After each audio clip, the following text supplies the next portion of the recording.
नमस्कार दोस्तों, कैसे हैं आप सब लोग। आई होप आप सबकी प्रिपरेशन बहुत अच्छी चल रही होगी। स्वागत है आपका अपने यूट्यूब चैनल पर। मुझे मालूम है कल आपका एग्ज़ाम है, बहुत सारा आपने पढ़ लिया होगा, बहुत सारा हौच-पौच हो गया होगा, आपकी समझ में नहीं आ रहा होगा, लेकिन नर्वस मत होइए, एकदम रिलैक्स होकर पढ़िए। अब लास्ट टाइम है, सिर्फ रिवाइज करिए। एक चीज़ आपको यहाँ पर बताना चाहते हैं, आज की इस क्लास में जो हम लोग डिस्कस करेंगे दैट इज़ गैट, ट्रिप्स और मिनिस्ट्रियल कॉन्फ्रेंस। मैंने जो भी आपको आईपीआर के लेक्चर दिए दोस्तों, इनको ज़रूर पढ़ के जाइएगा। बहुत स्कोरिंग सेक्शन है, 20 क्वेश्चन आपके आएंगे 20 नंबर के। पूरा पढ़ के जाइएगा, आपको मोस्टली क्वेश्चंस वहीं से मिलेंगे। अब ये कुछ टॉपिक्स थे जिनके आपके प्रीलिम्स में कुछ क्वेश्चन इन टॉपिक से पूछे गए थे। इस पर भी थोड़ा हम डिटेल में बात कर लेंगे, बहुत डेप्थ में नहीं जाएंगे। जो जो इंपॉर्टेंट है वो सारी चीज़ें हम यहाँ पर डिस्कस करेंगे। बहुत लंबा वीडियो नहीं होगा, बस आपसे बोलूँगा एग्ज़ाम देने जाने से पहले इस लेक्चर को ज़रूर देख लीजिएगा, आपके लिए बहुत यूज़फुल रहेगा। एक चीज़ हम आपको बताते हैं, जैसे आपने देखा होगा प्रीलिम्स में आपका ट्रिप्स का एक पार्ट पूछा गया था ना। ट्रिप्स में टोटल 7 पार्ट हैं। अब यहाँ पर हमारे लिए इंपॉर्टेंट क्या है, यहाँ पर इंपॉर्टेंट ये है कि इसके अंदर कुछ आर्टिकल्स डिफाइन किए गए हैं। उस आर्टिकल्स में आईपी की कुछ कैटेगरीज डिफाइन की गई हैं। आईपी की जो कैटेगरीज हैं, पेटेंट हो गया, कॉपीराइट हो गया, ट्रेडमार्क हो गया, ये सब डिफाइन की गई हैं। तो हमें ये जानना है कि ये किस आर्टिकल में, मान लीजिए सपोज आपसे एग्जाम में पूछ लिया जाता है कि बताइए पेटेंट या फिर आपका ज्योग्राफिकल इंडिकेशन जो हमारा जो ये है कैटेगरी, ये ट्रिप्स के किस आर्टिकल में डिफाइन है, तो आपको ये पता होना चाहिए। तो ये इंपॉर्टेंट है, गैट इंपॉर्टेंट है। और मिनिस्ट्रियल कॉन्फ्रेंसेस, ये देखिए बहुत हमें डीप में नहीं पढ़ना है, हम सिर्फ देखेंगे कौन कौन सी कॉन्फ्रेंस कब कब हुई हैं, उसके बारे में बस थोड़ा बहुत पढ़ लेंगे। बाकी पूरा डीप में डेप्थ में नहीं जाना। जो मैं आपको पढ़ा रहा हूँ इतना आप पढ़ लीजिएगा, बहुत इंपॉर्टेंट आपके लिए। सबसे पहले शुरुआत करेंगे गैट की। गैट की आखिरकार शुरुआत क्यों की गई, इसका मतलब क्या है? General agreement on tariffs and trade. Tariffs मतलब दोस्तों होता है टैक्स, ट्रेड मतलब होता है बिजनेस या बोल सकते हैं व्यापार।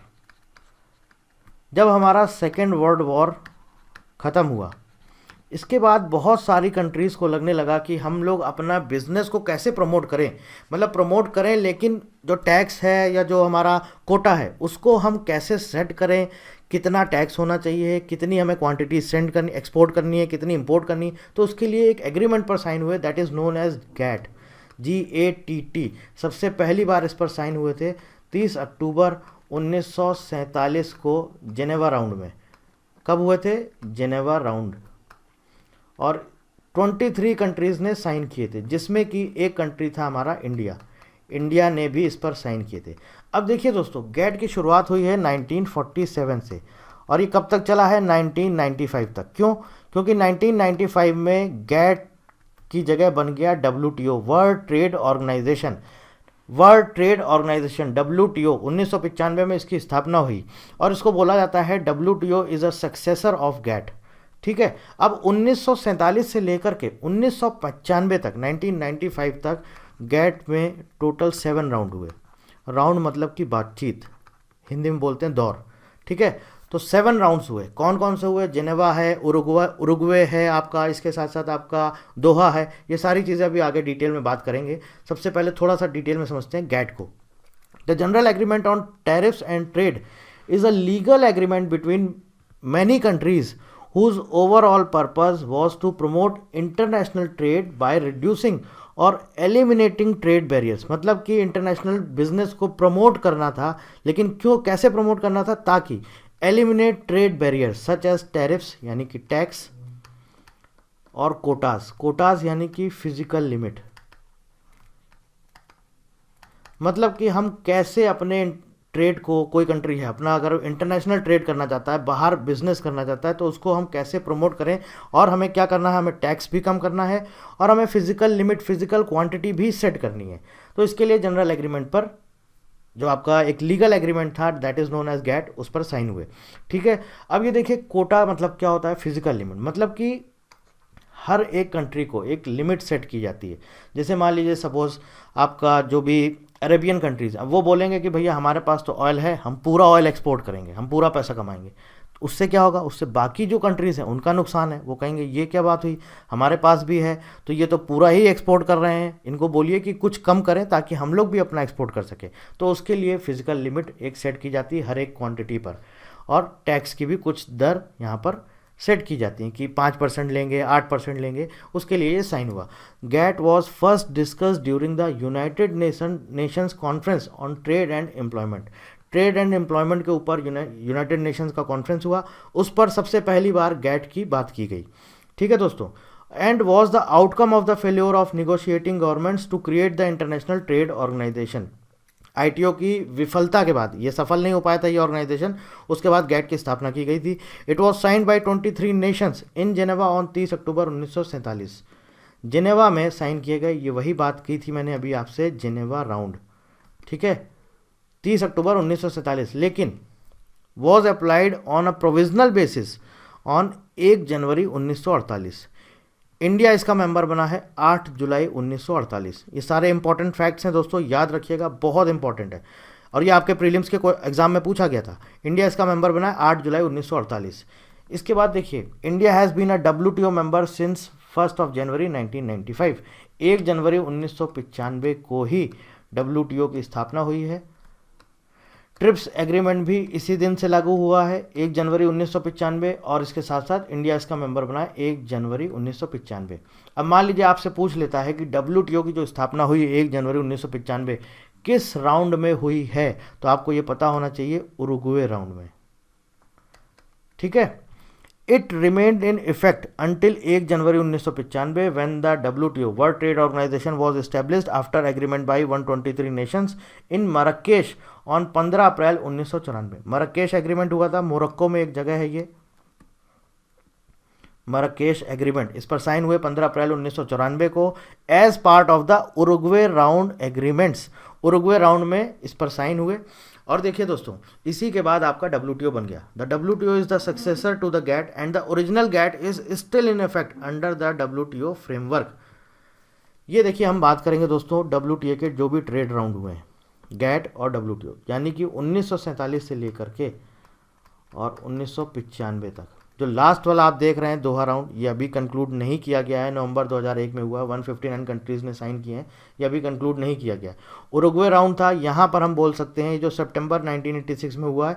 इन सब में बात किसके बारे में, ये जो भी राउंड हुए हैं या जो भी बातचीत हुई है, इस पर सब में किसके बारे में बात की गई है? सब में बात की गई है टैरिफ्स के बारे में, कि जो हम एक्सपोर्ट कर रहे हैं उस पर कितना टैक्स देंगे। इन सारे ही राउंड में बात की गई किसके बारे में? टैरिफ्स के बारे में। ठीक है, जेनेवा 2 में यहाँ पर जापान की एंट्री हो जाती है। इन सब में टैरिफ के बारे में बात की गई। टैरिफ मतलब बोले तो टैक्स, टैक्स के बारे में बात की गई है। ठीक है, और यहीं पर है आपका creation of WTO। Uruguay Round में WTO की स्थापना हुई। ट्रिप्स एग्रीमेंट की भी यहीं पर बात की गई है। अभी आगे हम लोग बात करेंगे कितने देशों ने साइन किए थे, इंपॉर्टेंट है, याद रखिएगा, 123 कंट्रीज, 123 नेशंस। ठीक है, गैट समझ में आ गया आपको? WTO कैसे बना, क्यों बना, आपको समझ में आ गया। WTO देखिए बेसिकली है क्या? World Trade organisation. ट्रेड मतलब कि बिजनेस, जितने भी बिजनेस होंगे। आज की डेट में WTO के मेंबर्स कितने, ये भी आपको जानना जरूरी इंपॉर्टेंट है, 164। जितने भी आपके ट्रेड से रिलेटेड जो भी चीज़ें होंगी उनको सबको डिफाइन कौन करेगा? World Trade Organisation. एक तरह से आप बोल सकते हैं कि ट्रेड से रिलेटेड जो भी जितने भी ऑर्गेनाइजेशंस हैं उनका सबका टॉप मोस्ट हेड बॉडी है WTO, वही डिफाइन करता है ट्रेड के बारे में जितनी भी इंपॉर्टेंट चीज़ें हैं। अब बात करेंगे दोस्तों ट्रिप्स के बारे में। देखिए ट्रिप्स क्या है? Trade related aspects of intellectual property rights. ये भी एक तरह का एग्रीमेंट है, एग्रीमेंट है। ट्रिप्स कब बना है? 1 जनवरी 1995, जब स्थापना हुई है WTO की। आखिर ये क्या है ट्रिप्स एग्रीमेंट? ट्रिप्स एग्रीमेंट एक ऐसा एग्रीमेंट है जो ये डिफाइन करता है इंटेलेक्चुअल प्रॉपर्टी राइट्स से रिलेटेड हम आपको कौन कौन से राइट्स देंगे, क्या क्या इंपॉर्टेंट चीज़ें होनी चाहिए। IP से रिलेटेड है ना, आप किसको ट्रांसफ़र कर सकते हैं, नहीं कर सकते हैं, किसको असाइन कर सकते हैं, नहीं कर सकते हैं, कब इसको रिवोक किया जाएगा, ये सारी चीज़ें जो भी इंपॉर्टेंट राइट्स, उसके किसको राइट्स दिए जाएंगे, कौन कौन से राइट्स दिए जाएंगे, ये सारी चीज़ों की बात की गई है ट्रिप्स एग्रीमेंट पर। मतलब कि WTO के जितने मेंबर हैं 164 कंट्रीज़, 164 देश, वो बाध्य हैं इस एग्रीमेंट को फॉलो करने के लिए। जो कुछ भी इसमें लिखा गया है सारी कंट्रीज़ ये फॉलो करेंगी ही करेंगी ट्रिप्स एग्रीमेंट को। ठीक है, trips was negotiated at the end of the Uruguay round of the general agreement on tariffs and trade. ये देखिए उरुग्वे राउंड, ठीक है, इंपॉर्टेंट है। ट्रिप्स और डब्ल्यूटीओ की स्थापना कब हुई है? उरुग्वे राउंड में ट्रिप्स एग्रीमेंट पर साइन हुए और डब्ल्यूटीओ की स्थापना इसी में बातचीत में की गई थी between 1989 and 1990 and is administered by the WTO. WTO administer करता है किसको? ट्रिप्स एग्रीमेंट को। ठीक है, अब इसमें कौन कौन से पार्ट्स हैं और कौन कौन से आर्टिकल्स हैं वो अभी हम आगे देखेंगे। उससे पहले हम देख लेते हैं कौन कौन से मिनिस्ट्रियल कॉन्फ्रेंस हो चुकी हैं और क्या क्या अभी आगे फ्यूचर में होने वाली हैं। देखिए, सबसे पहले हुई थी सिंगापुर में 9 से 13 दिसंबर 1996। उसके बाद सेकेंड मिनिस्ट्रियल कॉन्फ्रेंस जिनेवा में 18 से 20 मई 1998। अभी जो लेटेस्ट आपकी हुई थी वो हुई थी आपकी 2022 में मिनिस्ट्रियल कॉन्फ्रेंस 12 जिनेवा में 12 से 17 जून 2022 में। और उसके अलावा मिनिस्ट्रियल कॉन्फ्रेंस 13 ये आपकी होने वाली है अबू धाबी में 26 से 29 फरवरी 2024। देखिए, 2017 के बाद ये आपकी हुई है 2022 में। क्यों? क्योंकि 2019 में 20 में आपका कोरोना आ गया था, 2020 में कोरोना आ गया था। अब देखिए, जो डब्ल्यूटीओ है, डब्ल्यूटीओ क्या बोलता है? डब्ल्यूटीओ कहता है कि एक ऐसी मिनिस्ट्रियल कॉन्फ्रेंस होनी चाहिए, मिनिस्ट्रियल कॉन्फ्रेंस होनी चाहिए हर 2 साल में, हर 2 साल में होनी चाहिए। इसमें क्या होगा, जो भी हर कंट्री के ट्रेड मिनिस्टर्स हैं या कॉमर्स मिनिस्टर है, जैसे अपने यहाँ के पीयूष गोयल हैं, इस ऐसे ही हर कंट्रीज़ के मिनिस्टर जाएंगे, या मान लीजिए मिनिस्टर नहीं अवेलेबल हैं तो और भी जो हाई डेलीगेशंस हैं वो सब लोग जाएंगे। वो लोग जा करके बात करेंगे किसके बारे में? ट्रेड के बारे में। मतलब बेसिकली बातचीत होती है सिर्फ और सिर्फ ट्रेड के बारे में, कैसे हम और टैरिफ्स को कम कर सकते हैं, टैक्स को कम कर सकते हैं, क्या क्या चीज़ें इंपॉर्टेंट हैं, उन सारी चीज़ों के लिए इन्होंने बोला, डिफाइन किया डब्ल्यूटीओ ने कि हर 2 साल में एक मिनिस्ट्रियल कॉन्फ्रेंस होगी जो ट्रेड के बारे में बात करेगा। ठीक है, तो ये है हमारी मिनिस्ट्रियल कॉन्फ्रेंस। ये सारी चीज़ें इंपॉर्टेंट हैं, आप देख लीजिएगा। मिनिस्ट्रियल कॉन्फ्रेंस 3 आपकी सीटेल में हुई है, इससे रिलेटेड एक क्वेश्चन भी आपके में आया था। मिनिस्ट्रियल कॉन्फ्रेंस 4 दोहा में, मिनिस्ट्रियल कॉन्फ्रेंस 5 आपका कैंकन में, मिनिस्ट्रियल कॉन्फ्रेंस 6 आपकी हांगकांग में। जिनेवा में देख लीजिएगा आप 3-4 हो चुकी हैं, सेकेंड हुई है आपकी। इसके बाद आपका 7th, 8th और 12th ये आपकी जिनेवा में मिनिस्ट्रियल कॉन्फ्रेंस हुई है। ठीक है, इसके बाद देख लीजिए मिनिस्ट्रियल कॉन्फ्रेंस 9 आपका बाली में हुई है, 10वीं आपकी नैरोबी में हुई है और 11वीं आपकी ब्यूनो एरिस। ठीक है, तो ये बात हो गई मिनिस्ट्रियल कॉन्फ्रेंस की। गैट आपको समझ में आ गया, ट्रिप्स आपको समझ में आ गया, मिनिस्ट्रियल कॉन्फ्रेंस समझ में आ गया, क्यों किया जाता है ये भी मैंने आपको बता दिया। ठीक है, अब इसके आउटकम्स वगैरह क्या क्या हैं, हर एक मिनिस्ट्रियल कॉन्फ्रेंस के आउटकम निकलते हैं। मतलब बेसिकली जो भी वहाँ पर कॉन्फ्रेंस हुई है उससे रिलेटेड फाइनली क्या आउटकम निकला, क्या रिजल्ट निकला, ये आपको अभी पढ़ने की ज़रूरत नहीं है, बहुत डीप में जाने की ज़रूरत नहीं है। एक एक आप पढ़ेंगे अननेसेसरी, अभी इतना टाइम भी नहीं है। अभी हम लोग सिर्फ इतना जान लेते हैं जो जो हमारे लिए इंपॉर्टेंट है। अब हम देखते हैं जो ट्रिप्स एग्रीमेंट है, मैं आपके सामने वो ट्रिप्स एग्रीमेंट ओपन करता हूँ और उसमें देखते हैं क्या क्या इंपॉर्टेंट पार्ट्स हैं और कौन कौन से इंपॉर्टेंट आर्टिकल्स हैं जिनको पढ़ना बहुत ज़रूरी है। चलिए देख लेते हैं। देखिए दोस्तों, ये आपके सामने ट्रिप्स एग्रीमेंट है, पीडीएफ अवेलेबल है, आप गूगल पे सर्च करेंगे आपको मिल जाएगा। Agreement on trade related aspects of intellectual property rights. सबसे पहले देखिए, इसमें टोटल 7 पार्ट्स डिफाइन किए गए। पार्ट 1 क्या बोलता है? पार्ट 1 कहता है general provisions and basic principles. Part 2 क्या कहता है? Standards concerning the availability, scope and use of IPR, intellectual property rights. इसमें हम लोग बात करेंगे copyright, trademarks, GI, industrial design, patents, layout, protection of undisclosed information, control of anti competitive practices in contractual licences. इसके बाद आता है आपका पार्ट 3 जो कि आपके एग्जाम में पूछा गया था, enforcement of intellectual property rights trips के किस पार्ट में डिफाइन है? पार्ट 3। इसके बाद है दोस्तों आपका part 4, acquisition and maintenance of intellectual property rights and related inter parts procedures. Part 5, dispute prevention and settlement. Part 6 है आपका ट्रांजिशनल अरेंजमेंट और पार्ट 7 है आपका इंस्टीट्यूशनल अरेंजमेंट्स, या हम बोल सकते हैं फाइनल प्रोविजंस। तो ये पार्ट 7, टोटल 7 पार्ट्स हैं। कौन कौन से हैं आप ज़रूर इसको पढ़ लीजिएगा। अब देखिए दोस्तों, यहाँ पर जो सबसे इंपॉर्टेंट आते हैं वो आते हैं आपके आर्टिकल्स। ये सब चीज़ें हमें पढ़ने की ज़रूरत नहीं है, जो हमारे लिए इंपॉर्टेंट है वो पढ़ते हैं। देखिए, general provisions and basic principles. Article 1 में क्या डिफाइन किया गया है? Nature and scope of obligations. पूरा डिटेल में मत पढ़िएगा, टाइम नहीं है। Article 2, intellectual property conventions. हम सिर्फ आर्टिकल्स पढ़ेंगे। Article 3, national treatment. और जो जो आपके लिए इंपॉर्टेंट होएगा मैं आपको बताता जाऊंगा। Article 4 most favoured nation treatment. Article 5 multilateral agreements on acquisition और मेंटेनेंस ऑफ प्रोटेक्शन।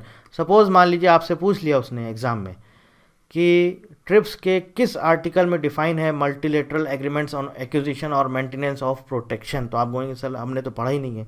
आर्टिकल 5 में डिफाइन है, इसलिए ये आर्टिकल्स बहुत इंपॉर्टेंट है ट्रिप्स के, इनको ज़रूर पढ़ के जाइएगा। आर्टिकल 6 में एग्जॉशन, ये आपका डिफाइन किया गया है। आर्टिकल 7 ऑब्जेक्टिव्स है। आर्टिकल 8 प्रिंसिपल्स है। इसके बाद आता है पार्ट 2 जो कि हमारे लिए मोस्ट इंपॉर्टेंट है। ठीक है, ये इंपॉर्टेंट है, इसमें आपको ध्यान देना है, जरा ध्यान से समझिएगा। Part 2 standards concerning the availability, scope and use of intellectual property rights.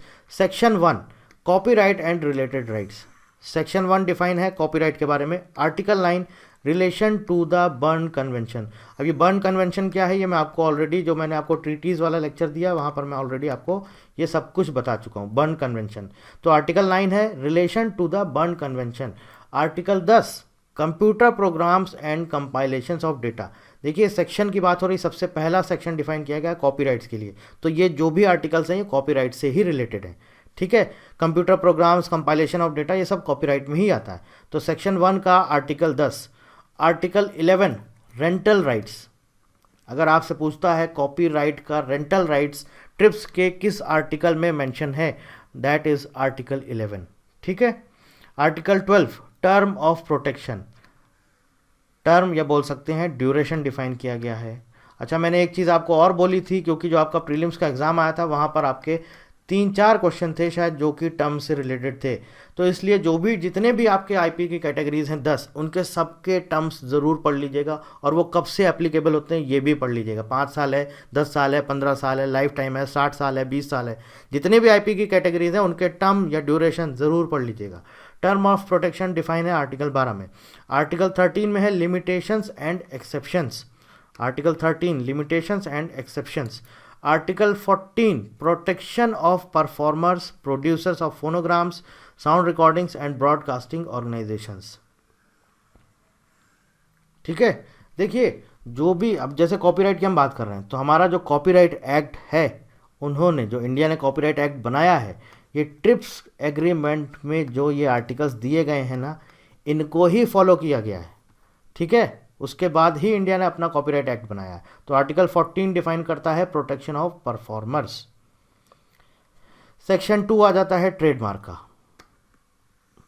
इसलिए ध्यान से पढ़िएगा। पार्ट 2 में बहुत इंपॉर्टेंट चीज़ें हैं। जो पार्ट 2 है ना, सेकेंड पार्ट, इसमें आपकी जो भी आईपी की कैटेगरीज हैं वो सब डिफाइन है, और उनके सारे आर्टिकल्स। आप भले बाकी पार्ट्स मत पढ़िए, मैं आपको बोलूँगा, लेकिन पार्ट 2 ज़रूर पढ़िएगा। सेक्शन 1 है कॉपीराइट का, और कहाँ से आपने देखा सेक्शन 1 में कौन कौन से आर्टिकल दिए गए हैं, वो सारे आर्टिकल्स आपको पढ़ने हैं कॉपीराइट से रिलेटेड। सेक्शन 2 में आ जाता है आपका ट्रेडमार्क्स। अब ट्रेडमार्क्स में कौन कौन से आर्टिकल्स हैं, आर्टिकल 15 है प्रोटेक्टेबल सब्जेक्ट मैटर। आर्टिकल 16 है राइट्स कन्फर्ड, कौन कौन से राइट्स दिए जाते हैं ट्रेडमार्क में, आर्टिकल 16। ठीक है, article 17 exceptions. Article 18 term of protection. ठीक है, article 19 requirement of use. Article 19 requirement of use. Article 20 other requirements. Article 21 licensing and assignment. Licensing and assignment. Article 22, अब ये आ जाता है हमारा section 3 geographical indications. Section 3 geographical indications GI. Article 22 protection of geographical indications. Protection of geographical indications article 22। Article 23 additional protection for geographical indications for wines and spirits. ठीक है, article 24 international negotiations और exceptions. Article 24 किसकी बात कर रहे हैं अभी हम लोग, जीआई की बात कर रहे हैं। ठीक है, अब आ जाते हैं section number 4, that is industrial designs, ID. Section 4 industrial designs, ID. Article 25 requirements for protection. Article 25। Article 26 में दिया हुआ है प्रोटेक्शन। आर्टिकल 25 में है requirement for protection, but article 26 में क्या दिया गया है, प्रोटेक्शन। सेक्शन 5 आ जाता है हमारा पेटेंट, इंपॉर्टेंट है। सबसे पहले बात करेंगे आर्टिकल 20 से। अच्छा, ये भी याद कर लीजिएगा कितने आर्टिकल्स किस सेक्शन में हैं, सेक्शन 4, सेक्शन 3, सेक्शन 2, सेक्शन 1, कहाँ से लेकर के कौन कौन से आर्टिकल्स हैं, ये भी पढ़ लीजिएगा। इसके साथ साथ आता है हमारा section 5, that is patents. Article 27 patentable subject matter, article 27। इसके बाद आता है हमारा article 28, that is rights conferred. Article 28 में बता रहे हैं कौन कौन से राइट्स दिए जाएंगे। Article 29 conditions on patent applications, article 29। Article 30 exceptions to rights conferred, exceptions to right conferred. देखिए आपसे क्वेश्चन जब पूछेंगे ना तो आपसे हो सकता है डायरेक्ट पूछ लें, लेकिन डायरेक्ट नहीं पूछेंगे, ज़रूर उसमें मेंशन करेंगे कि जो हमारा पेटेंट है उसका exceptions to rights conferred TRIPS agreement के किस आर्टिकल में डिफाइन है। ठीक है, article 30। Article 31 other use without authorisation of the right holder, article 31। Article 32 revocation oblique forfeiture, article 32। Article 33 term of protection, देखिए क्लियरली लिखा हुआ है, the term of protection available shall not end before the expiration of a period of 20 years counted from the filing date of application. ठीक है, तो जो भी India ने अगर पेटेंट एक्ट बनाया है तो वो सारी चीज़ें, ऐसा नहीं कि कहीं से भी कुछ भी उठा लिया, सब कुछ उठाया गया है ट्रिप्स एग्रीमेंट से। ठीक है, आर्टिकल 33 में डिफाइन है टर्म ऑफ प्रोटेक्शन। अब ऐसा नहीं होगा कि आपसे पूछेगा टर्म ऑफ प्रोटेक्शन किस आर्टिकल में डिफाइन है, क्योंकि ये तो सबके लिए, हर एक कैटेगरीज के लिए होता है, पेटेंट के लिए भी है, कॉपीराइट के लिए भी, ट्रेडमार्क के लिए। तो अगर एग्जाम में आएगा क्वेश्चन तो आपसे क्लियरली पूछेंगे कि पेटेंट का जो टर्म ऑफ प्रोटेक्शन है वो किस आर्टिकल में डिफाइन है, तो आपको पता होना चाहिए पेटेंट का टर्म ऑफ प्रोटेक्शन आर्टिकल 33 में डिफाइन है। Article 34 process patents burden of proof. अगला आता है हमारा सेक्शन 6। सेक्शन 5 तक क्या था, पेटेंट, सेक्शन 5 हो गया। अब आता है layout design of integrated circuit, SICLD act, आपने पढ़ा होगा, मैंने आपको इसका लेक्चर दिया है। देखिए article 35 relation to the IPIC treaty, relation to the IPIC treaty, और ये IPIC ट्रीटी भी मैं आपको पढ़ा चुका हूँ। Article 36 scope of the protection. Article 37 acts not requiring the authorization of the right holder, article 37। Article 38 term of protection. अब देखिए दोस्तों, ये टर्म ऑफ प्रोटेक्शन आपसे ऐसा नहीं पूछेंगे टर्म ऑफ प्रोटेक्शन किस आर्टिकल में मेंशन है, वो बताएंगे आपसे आईपी की कैटेगरी, वो आपको बोलेंगे कि बताइए जो हमारा लेआउट डिज़ाइन है उसका जो टर्म ऑफ प्रोटेक्शन है वो किस आर्टिकल में मेंशन है, या पेटेंट का जो टर्म ऑफ प्रोटेक्शन है वो किस आर्टिकल में मेंशन है। ठीक है, इसके बाद आता है section number 7 protection of undisclosed information. ये इतना इंपॉर्टेंट नहीं है लेकिन फिर भी आप पढ़ लीजिएगा। आर्टिकल 39 एज सच यहाँ पर कुछ नहीं डिफाइन है। Section 8 control of anti competitive practices in contractual licences, article 39, 40, और इसके बाद आपका आ जाएगा पार्ट 3। अब यहाँ पर आ जाता है enforcement of intellectual property rights, article 41 define है। इसके बाद आपका देखिए आर्टिकल 42 है civil and administrative procedures and remedies, section 2। Article 43 में एविडेंस है। आर्टिकल 44 इंजेक्शंस है। अब देखिए दोस्तों, आर्टिकल 45 डैमेजेस है। ये सब इंपॉर्टेंट नहीं है, सिर्फ आपके लिए जो इंपॉर्टेंट था वो मैंने आपको बता दिया, लेकिन फिर भी एटलीस्ट एक बार लास्ट में सिर्फ देख के चले जाइएगा, कहीं ऐसा ना हो कि आप पढ़ के ना जाए, स्किप करके चले जाओ, पता चला वही पूछ ले।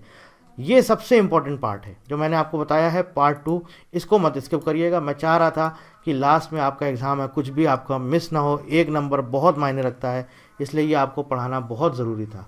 मैं इसका लेक्चर आपको कल ही दे देता लेकिन टाइम ही नहीं मिला मुझे, तो कोई बात नहीं, आज अभी इस लेक्चर को ज़रूर देख के जाइएगा, मोस्ट इंपॉर्टेंट है, हो सकता है आपके एग्ज़ाम में क्वेश्चन मिल जाए। अच्छा हाँ, और एक और चीज़ है, GI टैग, मैंने इसका ऑलरेडी आपको टेलीग्राम पर बता दिया था। अभी तक आज की डेट में 548 GI टैग्स रजिस्टर हो चुके हैं, ये भी इंपॉर्टेंट है। बाकी कोई जानकारी चाहते हैं तो दोस्तों आप कमेंट करके पूछ सकते हैं। मैं उम्मीद करूँगा आप लोग पेपर अपना बहुत अच्छा करके आएंगे। Wish you all the best.